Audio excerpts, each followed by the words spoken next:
예수를 믿는 성도들이 꼭 한 번쯤은 가보고 싶은 곳, 그리고 꼭 한 번쯤 가야 될 곳이 어디냐? 바로 성지순례입니다. 여러분 성지순례 안 가보고 싶으세요? 가고 싶은 마음들이 다 있을 겁니다. 근데 막상 이 성지순례를 가보면 어떤 생각이 들었냐 그러면 우리가 기대했던 것하고 조금 차이가 나요. 우리는 그래도 성경을 읽고 가니까 이 성경에 나오는 그런 모습들을 좀 볼 수 있지 않겠나 이렇게 생각하고 찾아가지만 벌써 예수님이 오신 지가 2000년이 지났기 때문에 예루살렘이나 베들레헴이나 그곳의 모습들이 많이 변해 있어요. 그러니까 우리가 나름대로 기대하고 가는데 막상 가보면 기대치와 좀 다른 곳이다 이런 생각이 든다는 것을 아마 여러분 느낄 거라 그래 생각이 듭니다. 저도 그렇게 느꼈으니까요. 근데 제가 성지순례를 떠나기 전에 먼저 성지순례를 다녀온 친구에게 물었습니다. 성지순례를 가니까 어디가 제일 기억에 남아? 이렇게 물었더니 그 친구가 뜻밖에도 이렇게 얘기를 했습니다. 광야가 가장 기억에 남는다 이런 얘기를 했습니다. 실제 제가 그 성지순례를 저도 가보니까 이 광야를 지나면서 참 가슴에 많이 남았어요. 다녀온 다음에도 기억에 남는 곳이 바로 광야죠. 볼 게 많아서 그런 게 아닙니다. 이스라엘 백성들이 40년 동안을 아무것도 없는 그 사막에 있는 광야를 그들이 방황하며 살았잖아요. 아무리 하나님이 낮에는 구름기둥, 밤에는 불기둥을 지켜주신 자더라도 그 황량한 볼 것 아무것도 없는 40년을 그곳에서 방황하며 살았다 생각하니까 참 가슴이 짠한 그런 생각이 들었습니다. 그리고 예루살렘을 이제 방문했을 때 예루살렘에서 여러 곳을 이제 다 이렇게 돌면서 보았죠. 그리고 돌아오면서도 그 예루살렘의 성지순례 간 중에서 가장 기억에 남는 곳은 제가 본 성지 코스가 아니었어요. 뭐냐 그러면 이곳은 성지하고는 상관이 없는 곳인데요. 우리나라로 말하면 용산에 있는 전쟁 기념관과 좀 비슷한 성격을 가진 곳인데 야드바심이라는 곳이에요. 야드바심이 어떤 곳이냐 그러면 이스라엘 백성들이 제2차 세계대전 때에 나치로부터 600만이로 넘는 수많은 사람들이 가스실에서 죽었거든요.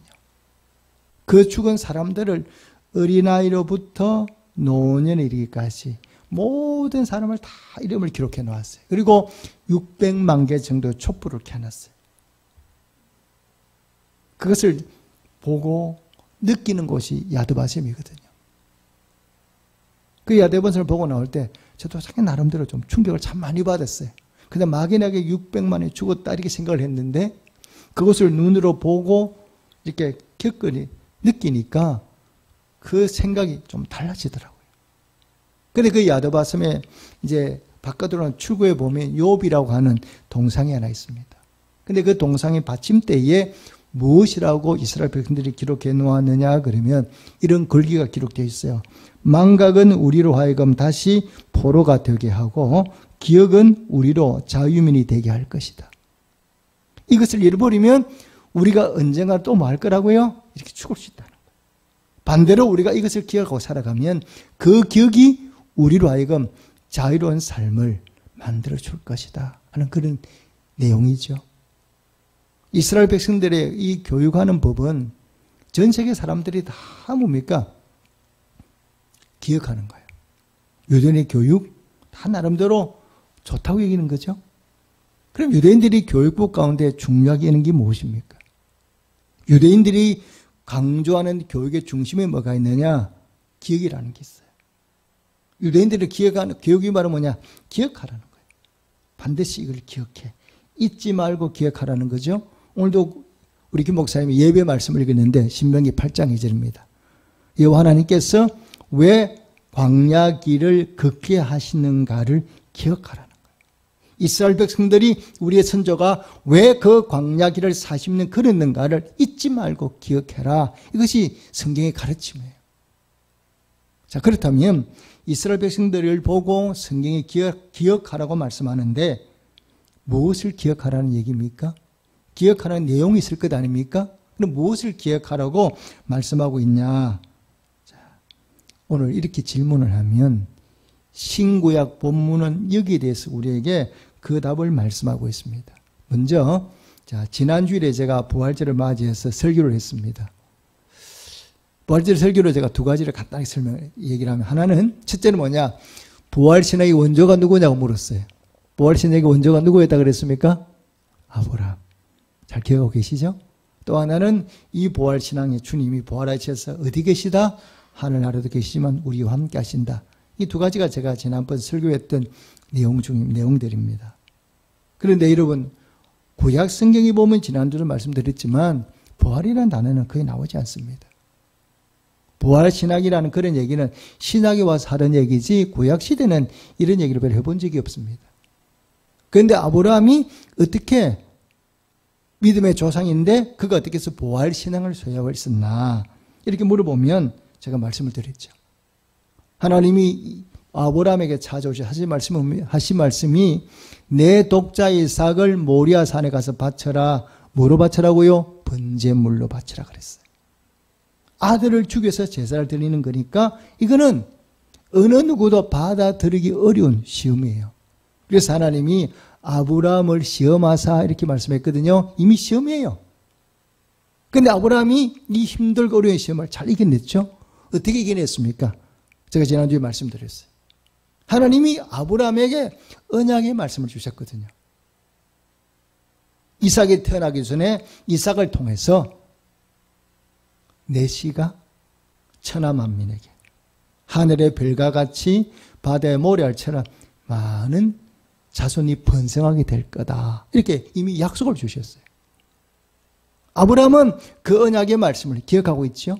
하나님께서 내 독자 이삭을 모리아 산에 가서 번제물로 바치라고 말씀을 하시면 나는 그 말씀에 순종한다. 그러면 하나님이 이미 역사하지 않았나? 내 아들 이삭을 통해서 천한 만민이 이곳에 이 아이 몸을 통해서 태어날 것이니까. 그럼 어떻게 이 아이가 아직 괴로운 나중 어린아이인데 이 아이를 번제물을 드리면 어떻게 할 거다? 하나님 다시금 살려주실 거다. 이게 좀 확실한 믿음이 있죠. 언약에 대해서 아브라함은 뭘 가지고 있느냐? 확실한 믿음을 갖고 있죠. 하나님이 바치라면 나는 바친다. 그러면 하나님이 이미 내 아들을 통해서 천하 만민의 후손이 태어날 거리라고 약속했으니까 하나님 다시금 살려서 이 이삭을 통해서 결혼하고 아들을 자녀를 낳게 할 거다 하는 이런 믿음이 누구한테 있었냐? 아브라함이 있었다는 거예요. 아브라함이 이런 신앙을 소유할 수 있는 그 근거가 바로 뭐냐? 하나님의 언약의 말씀을 뭐 했다고요? 기억하고 있는 거죠. 여러분, 우리가 언약의 말씀을 기억하는 것이 얼마나 중요한 것인가를 성경은 누누이 우리에게 강조하고 있거든요. 오늘 구약의 주인공이 누구냐? 느헤미야입니다. 이 느헤미야가 하나님께 기도를 해서 느헤미야가 응답을 받지요. 그럼 느헤미야가 어떻게 기도해서 응답을 받는가를 여러분 잘 한번 살펴보셔야 됩니다. 자, 우리 구약 본문으로 가보겠습니다. 자, 오늘 본문을 보니까 느헤미야가 어떤 사람입니까? 이 느헤미야는 예루살렘 땅에 사는 사람이 아니라 지금 뭐냐? 포로로 잡혀간 바벨론 땅에 사는 사람입니다. 그런데 이 바벨론 땅에 사는 느헤미야에게 고국에 가는 소식이 들려왔습니다. 어떤 소식이요? 가슴 아픈 소식이에요. 자, 오늘 본문을 보니까 3절 말씀이 나와 있지 않습니까? 3절 말씀에 지금 자기의 조국인 이스라엘의 예루살렘이 어떠냐 그러니까 그 사방 거기에 있던 거기 있는 사람들이 큰 환난을 당하고 능욕을 받으며 예루살렘의 성은 허물어지고 성문들은 불탔다. 이런 얘기를 들었어요. 이 얘기를 듣고 느헤미야가 가슴 아파하지 않습니까? 가슴 아파하면서 하나님께 기도를 해요. 하나님께 간절히 기도하니까 하나님이 느헤미야의 기도를 들으시고 무너진 예루살렘 성벽을 다시금 재건하게 만들어 주셨고 나아가서는 무너진 신앙까지도 다시금 세울 수 있도록 하나님 은혜를 베풀어 주셨거든요. 느헤미야 기도가 120% 응답이 되었다 이렇게 말해도 됩니다. 그럼 느헤미야가 어떻게 기도했길래 하나님이 응답해 주셨나? 도대체 느헤미야가 어떻게 기도했지? 이렇게 물어보면 오늘 느헤미야가 어떻게 기도했는가를 정확히 말씀하고 있거든요. 자, 여러분 수고스럽지만 어디만 읽냐 그러면요. 1장 8절 9절 2절 말씀만 함께 읽겠습니다.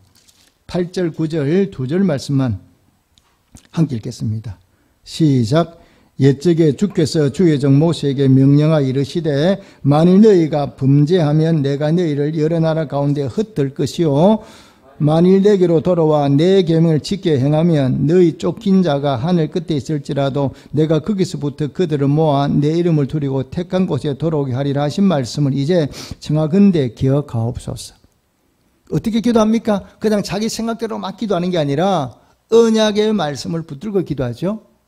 어떤 언약의 말씀을 붙들었습니까? 하나님이 모세에게 말씀하셨거든요. 너희가 나를 버리고 우상을 섬기고 나를 떠나면 내가 너희를 천한 만민과 흩어버려. 여러 나라로 흩어버리겠다. 그러나 너희들이 가다가 돌아오면 너희가 하늘 끝에 있을지라도 내가 너희를 다시금 내게로 돌아와서 회복하도록 만들어주마. 이렇게 하나님이 약속하셨어요. 이 약속의 말씀 어디 기록되어 있느냐? 구약 성경 신명기 30장에 있는 말씀이에요. 이 30장의 언약의 말씀을 누가 기억했다고요? 이 느헤미야가 기억하고 기도할 때 이 말씀 붙들고 기도한 거예요. 하나님이 약속하지 않았냐는 거지. 이렇게 약속했으니까 제가 기도하니까 뉘우치고 기도하니까 제 기도를 들으시고 그 땅을 회복시켜 주십시오. 언약의 말씀을 붙들고 기도했더니 하나님이 이 느헤미야의 기도를 듣고 언약의 말씀대로 응답해 주셨다는 거예요. 자, 여러분, 우리가 왜 언약의 말씀을 기억해야 됩니까? 왜 날마다 우리가 내 삶의 자리에서 이 언약의 말씀을 잊지 말고 기억하며 살아야 되느냐? 그러면 하나님은 우주 만물을 만드시고 지금도 이 우주 만물을 섭리하시고 역사하십니다. 그런데 어떻게 역사하고 어떻게 이끌어 가시냐 그러면 아무렇게나 하나님 마음 내키는 대로 하는 것이 아니라 이미 하나님께서 언약의 말씀을 약속해 놓으셨거든요. 내가 이 땅을 어떻게 이끌어 가겠다, 너희를 어떻게 다스리겠다, 하나님이 이미 약속해 놓으셨어요. 약속해 놓은 대로 그 약속의 말씀대로 지금도 세상을 섭리하시고 지금도 세상을 역사한다는 이 사실을 여러분 꼭 마음에 믿으시기를 주님의 축복합니다. 이게 그렇게 우리가 언약의 말씀을 왜 기억해야 하는가를 이 성경을 이렇게 말씀하고 있는 거예요. 여러분, 하나님이 어떻게 역사한다고요? 아무리 시간이 흘러도 하나님은 마음대로 하는 게 아니라 반드시 약속한 대로 언약대로 이 세상을 이끌어 간다는 것을 보여주고 있는 장면들이 참 많이 있습니다. 예를 들어 제가 한 가지만 말씀을 드려보겠습니다. 자, 구약성경 창세기 다음에가 출애굽기입니다. 출애굽기는 어떤 내용입니까? 이스라엘 백성들이 애굽 땅에서 400년 동안 종살이를 해요. 종살이 하다가 400년이 지난 다음에 이들이 풀려나는 얘기가 기록된 것이, 풀려나서 광야기로 가는 것이 이 출애굽의 내용 아닙니까? 그런데 이 풀려날 때에 어떤 일이 벌어지느냐? 이스라엘 백성들이 이제 10가지 재앙을 통해서 이들이 모세를 통해서 그들이 애굽을 빠져나오지 않습니까? 급하게 빠져나오는데 어떤 일이 벌어지느냐? 이들이 그 애굽 백성들한테 뭘 요구하느냐? 금은보화를 내놓으라는 거예요. 여러분 생각해 보십시오. 지금 도망가는 판국이에요. 도망가기도 바쁜 일이고 그 다음에 그 본국의 백성, 우리는 종살했던 사람인데 그 주인들 보고 당신 금은보화 내놓으시오 이런다고 그 사람 주겠습니까? 돈이 딴 거다 금은보화인데. 근데 이상하게 금은보화를 달라고 그러니까 애굽 백성이 다 주는 거예요. 그래서 그들이 나올 때 금은보화를 가득 가지고 나오거든요. 어떻게 이런 일이 벌어집니까? 그런데 왜 이 일이 벌어지느냐 그러면 이미 창세기 15장에 하나님이 이렇게 예언의 말씀을, 언약의 말씀을 해놓으신 거예요. 너희들이 400년 동안에 애굽에서 종살이하다가 풀려날 거다. 그리고 너희들이 나올 때 뭐 할 거다? 금은보화를 가지고 나올 거다. 이미 약속해 놓으셨어요. 그러니까 때가 되니까 하나님이 그들을 출애굽시켜 주셨고 그 다음에 그들에게 나올 때 금은보화를 갖고 나올 수 있도록 하나님께서 이미 예언해 놓으시고 말씀해 놓으셨고 언약의 말씀이 그대로 이루어진 거예요.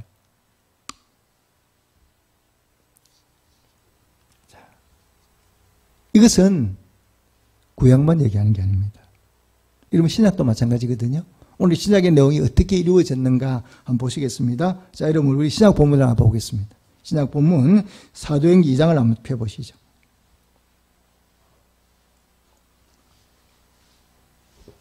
오늘 사도행전 2장은 어떤 내용이냐? 오순절이 돼가지고 이스라엘 백성들이 어떤 일이 벌어지냐? 제자들이 성령을 충만하게 받았어요. 오순절 성령이 강림하셨잖아요. 성령이 강림해가지고 이들이 막 머리에 불꽃이 타오르고 그 다음에 이들이 뭡니까? 그들이 막 방언을 하기 시작하잖아요. 그러니까 그 모여있던 사람이 너무 놀라는 거예요. 어머, 이 사람들 어떤 일이야? 술 취했나? 왜냐하면 그 당시 사람들은 이렇게 성령을 충만하게 받아본 적이 없거든. 근데 이 성령을 충만히 받으니 그들이 본 적이 없으니까 너무나 새롭잖아요. 어떻게 이런 일이 벌어졌어? 이 사람이 지금 뭐 하는 거야?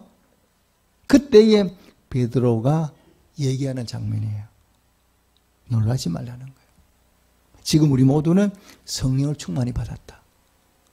그런데 이 성령 충만히 받는 것은 이미 그냥 받은 게 아니라 하나님이 오래전부터 이 성령을 우리에게 모두에게 주시기로 약속해 놓았기 때문에 그 약속의 때가 되어서 우리가 성령을 받았다 이렇게 말씀하거든요. 자, 그 내용이 어디 나와요? 어떻게 그 언약의 말씀 기록되어 있냐? 자, 여러분 수고스럽지만 16, 17 두 절, 16, 17, 18 석절만 읽겠습니다. 16, 17, 18절 2장 함께 읽겠습니다. 시작.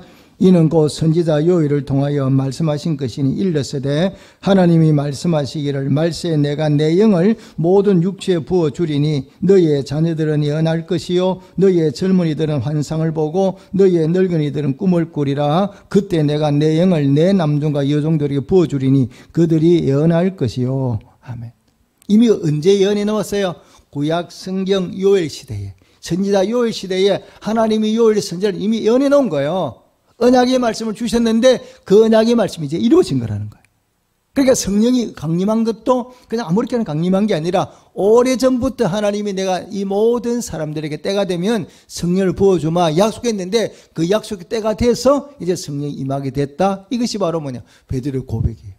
여러분, 요즘은 우리가 기도하면 다 성령을 받지 않습니까? 근데 옛날에는 그렇지 않았거든요. 구약시대에는 왕이나 제장이나 특별한 사람에게 성령 받았지 일반인들에게 성령이 임하지 않았거든요. 그런데 말세가 되면 내 영을, 내 성령을 내가 모든 사람에 부어주겠다 약속이 있는데 그 약속의 말씀대로 성령이 오순절에 임하고 이제는 우리에게도 임하게 된 거거든요. 왜? 하나님의 언약의 말씀을 해놓으셨거든요. 그래서 오늘 이 시대를 살아온 우리에게도 정말 필요한 것이 뭐냐 이렇게 물어보면 그것이 아닌데 다른 것이 아니라 하나님의 언약을 기억하는 거거든요. 자, 여러분 예수님이 이 땅에 오셨어요. 예수님이 우리를 구원하러 오셨는데 그냥 오신 게 아니라 오래전부터 예수님이 이 땅에 보내주겠다 하나님이 약속을 하셨거든요. 때가 되면 내가 메시아를 보내겠다 하고 약속해 놓으셨거든요. 때가 되니까 예수님이 오신 거거든요. 그냥 오신 게 아니죠. 이것을 강조하는 것이 바로 뭐냐? 마태복음이에요.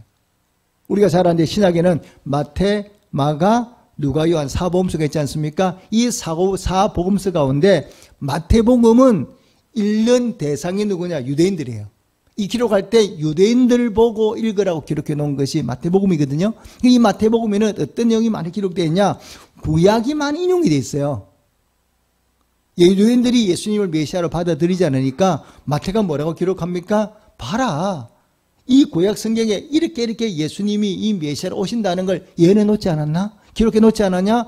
하고 그 구약에 예언되어 있는 언약의 말씀들을 이 마태가 누누이 이렇게 계속해서 인용해서 얘기를 하는 거죠.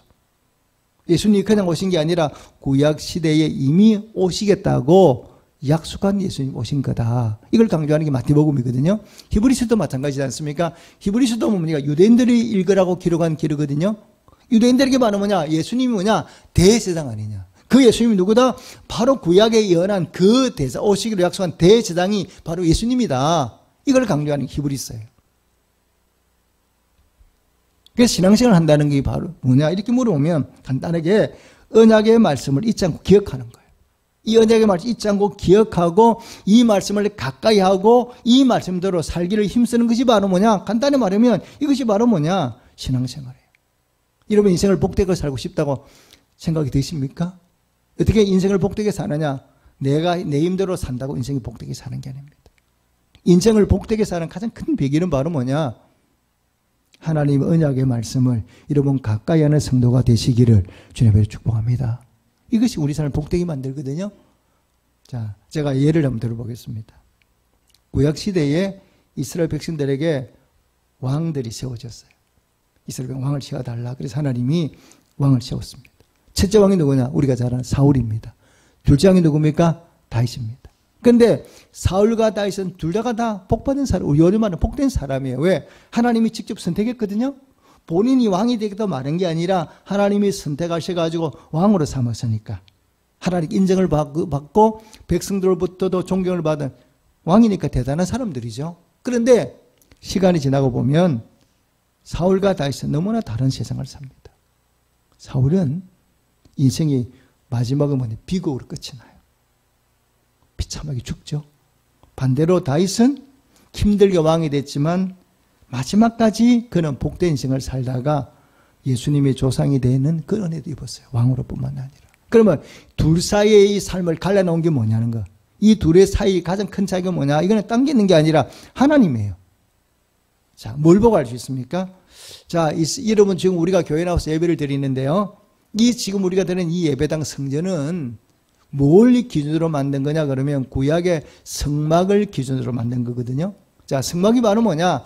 이스라엘 백성들이 광야길을 갈 때 하나님이 이스라엘 백성들에게 말씀하셨어요. 내가 너희와 함께하고 싶다. 내가 너희와 함께하고 싶으니까 너희가 나를 위해서 막을 성전을 건축해라. 그때는 건축한다는 게 이제 이동식 텐트식으로 만드니까 성막이 만들어졌어요. 이 성막을 만드는데 이 성막은 안에가 두 가지로 나누어 있죠. 여러분이 안에 계시는 곳은 성소, 제가 서 있는 곳은 지성소거든요. 옛날로 말하면. 그런데 성소에는 뭐가 있습니까? 떡상도 있고 등대도 있고 뭐 이가 종류가 다양하게 기구들이 많아요. 그런데 이 지성소 안에는 이 휘장이 들어져 있고 이 지성소 안에는 딱 한 가지만 있어요. 그것이 뭡니까? 언약궤, 언약궤. 언약궤만 이 지성소 안에 들어있거든요. 이 지성소 언약궤에 있는데 언약궤가 얼마나 중요하냐 그러면 하나님이 내가 너희를 만나는데 어디서 만나주겠다? 언약궤 위에서 만나주겠다 약속하셨거든요. 그러니까 언약궤는 바로 뭐냐? 하나님이 임재를 경험하는 장소예요. 그러니까 하나님이 우리와 함께 한다는 걸 뭘? 언약궤를 가지고 얘기하는 거거든요. 그래서 이스라엘 백성들이 언약궤를 굉장히 소중하게 여기죠. 왜? 하나님 임재하는 장소니까. 하나님 우리와 함께하는 걸 볼 수 있는 것이니까. 그런데 이 언약궤가 원래 성막이 있었거든요. 그런데 어쩌다 다른 나라 빼앗겨버렸어요. 어떤 일이 벌어졌습니까? 자, 제사장 엘리 시대에 이스라엘 나라와 블레셋 나라 싸움이 붙었는데 이스라엘 나라가 블레셋 이길 자신이 없으니까 뭐 한 거야? 하나님 우리를 도와주셔야 된다 하고 언약궤를 들고 전쟁터에 간 거예요. 언약궤를 메고 전쟁터에 갔는데 그게 전쟁에서 이스라엘 백성이 이긴 것이 아니라 대패를 했어요. 크게 피해가지고 언약궤도 블레셋 사람에게 빼앗겨버렸거든요. 그리고 언약궤가 블레셋 사람으로 넘어간 거죠. 그래서 이 블레셋 사람들이 언약궤를 갖다가 자신들이 믿는 그 다곤의 선지를 주었더니 계속해서 불상사가 일어나는 거죠. 힘든 일이 어려운 일이 일어나니까 이 블레셋 사람들이 무서워가지고 안 되겠다. 이 언약궤를 우리가 가지고 있다는 우리가 다 죽겠다. 돌려보내자 하고 이스라엘 나라를 돌려보낸 거예요. 돌려보내면 그 언약궤가 성막으로 돌아온 게 아니에요. 어디에서 머무르냐? 아미나답이라는 사람 집에 오랫동안 머물러 있었어요. 그 성막, 이 언약궤를 가져온 게 아니라 이스라엘 백성들이 그냥 언약궤를 그 아비나답 집에 맡겨놓고는 까마득히 잊어버렸어요. 하나님의 존재를 잊어버리고 사는 거죠. 사울은 언약궤에 조금도 관심이 없었어요. 반대로 다윗은 왕이 되자마자 제일 먼저 한 일이 뭐냐? 언약궤를 예루살렘으로 모셔오는 거였어요. 그래서 크게 요즘 말하는 이벤트를 만들어가지고 그 언약궤를 다시금 예루살렘 전에 모셔와서 원리 자리에 돌려놓거든요. 그리고 또 그 언약궤를 위해서 하나님을 위해서 성전을 짓겠다 생각하거든요. 다윗은 평생을 어떻게 살았느냐? 하나님 가까이 하고 살았어요. 하나님 말씀 듣기를 즐거워했어요.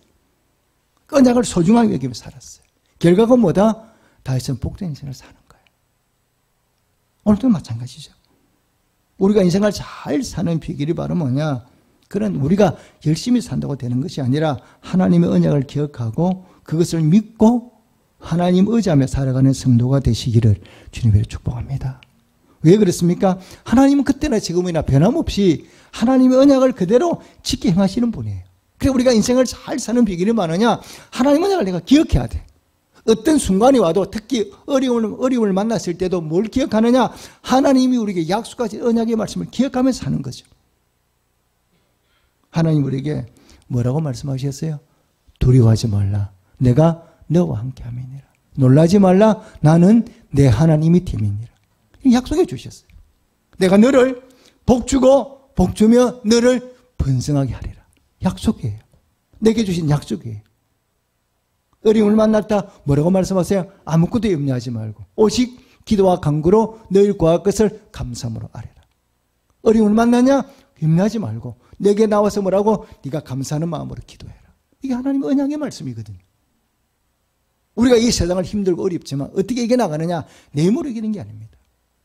우리 성도들은 하나님이 내게 준 언약의 말씀을 기억하고 그 말씀 붙들고 살아갈 때 주님이 그 말씀대로 우리의 삶 속에 은혜 주시고 우리를 도와주시고 우리를 붙들어 주신다는 이 사실을 꼭 마음에 새기시기를 주님께 축복합니다.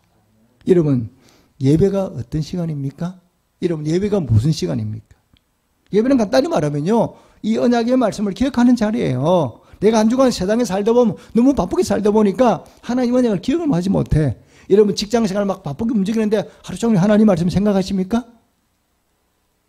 우리가 세상에 바쁘다 보면 그게 함몰되어서 하나님 말씀을 잊어버리고 살거든요. 주일에 나와서 뭐냐? 내가 잊어버리고 살던 그 하나님 말씀을 다시 한번 듣고 되새기고 기억하는 시간이 예배예요. 여러분, 제가 강단에 지금 설교하고 있지 않습니까? 제 얘기합니까? 내가 어떻게 살았다 그런 얘기하는 거 아니지 않습니까? 뭐만 말씀하느냐? 언약의 말씀만 여러분이 들려주는 거죠. 하나님 우리가 어떻게 말씀하셨어? 우리가 어떻게 살아야 돼? 이 말씀만 들려주는 거잖아요. 내가 어떻게 살았다 이게 중요한 게 아니거든.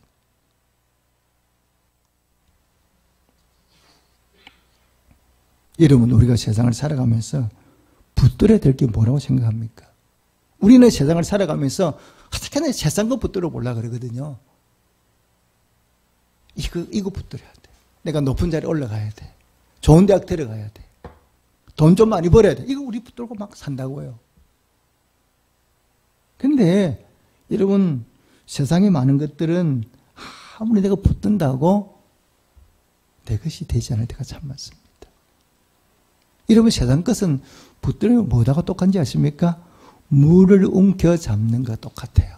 여러분 됐으면 물을 내가 막 욕심에 움켜잡잖아요. 그런데 움켜잡아도 내 손에 물이 남습니까? 안 남습니까? 다 빠져버리고 하나 남는 게 없어요. 내 손에 물이 남지를 않았거든요. 똑같아요. 세상과 막 자원을 쓰지만 나중에 보면 남는 게 하나도 없는 거예요. 우리 삶을 풍성히 하는 건 뭐냐? 하나님의 약속의 말씀입니다. 이 약속의 말씀 붙들면 하나님이 약속하신 대로 내가 너를 복주마 너를 번성케 하마, 너를 지켜주마, 너를 인도해주마, 내가 너와 함께 하마. 이것이 바로 뭐냐? 하나님의 약속의 말씀이거든요. 이제 고노 1과 끝이고 나면 엄청난 경제의 어려움을 겪을 거예요. 우리만이 아니라 전 세계가 다 함께 겪는 문제예요. 어떻게 이 경제 어려움을 이겨나갈 건가? 모두가 다 걱정합니다. 많은 기업들이 다 문을 닫고 있잖아요. 어떻게 할 거냐는. 이럴 때에서 우리가 붙들 것이 바로 뭐냐? 하나님 언약의 말씀을 붙드는 성도가 되시기를 주님의 축복합니다. 왜냐하면 하나님이 약속한 대로 이루어 주시는 분이거든요. 변치 않는 분이거든요. 오늘 우리가 찬송가를 14장을 불렀는데요. 이 중에 이런 가사가 있습니다. 주 언약하신 것 끝까지 지키니. 하나님 언약하신 거 뭐라고요? 끝까지 지키시는 거예요. 우리가 약속하는 변치 않고 영원히 끝까지 지켜주시는 분이 누구냐? 하나님이세요. 또 우리가 앞으로 예배를 마치고 부를 찬송이 370장인데 4절에 보면 이렇게 나와 있습니다. 내 주와 맺은 언약은 영불변하시니. 하나님이 나와 맺은 언약은 어떻게 한다고요? 불변해요. 변하지를 않아요. 그래서 우리는 어떻게 사느냐? 이 약속의 말씀을 붙들고 사는 것이 누구냐? 우리예요. 오늘 이 시간 우리에게 주신 하나님 말씀을 꼭 마음에 새기십시오. 그리고 기억하십시오. 그리고 어떤 어려운 가운데서도 주님이 나에게 약속해 주셨어. 내가 너와 함께하마. 내가 너를 도와주마. 하늘나라 그날까지 내가 너를 하나 인도하고 그날까지 내가 너를 오른손으로 붙들어 주겠다. 약속해 주셨거든. 이 약속의 말씀 붙들고 이 언약의 말씀 붙들고 오늘 하루도 우리 남은 인생도 믿음으로 살아 날마다 승리하고 하나님 도우신 가운데 살아가는 우리 모든 성도들이 되시기를 주님으로 축복합니다. 아멘. 기도하겠습니다.